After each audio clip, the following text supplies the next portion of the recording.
夏天冇咩胃口食飯，就煮個一鍋到味嘅海帶年糕牛肉湯。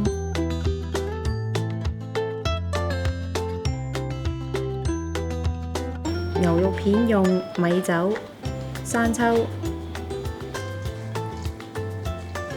水醃至少30分鐘備用。海帶用清水浸軟，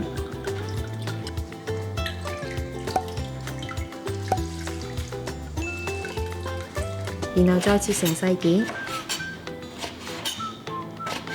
蒜頭切片，凍鍋落麻油，開細火加熱。待有煙升起之後，就可以落蒜片炒香。然後再落牛肉片，炒到大概5成熟，就加入約800毫升嘅熱水，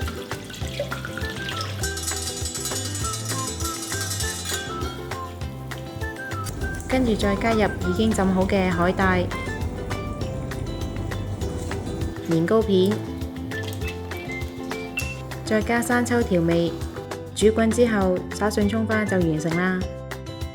鍾意我哋條影片嘅朋友可以 Like、Subscribe、Share， 同埋記得撳着個鐘仔，可以第一時間收到我哋嘅最新資訊同埋影片。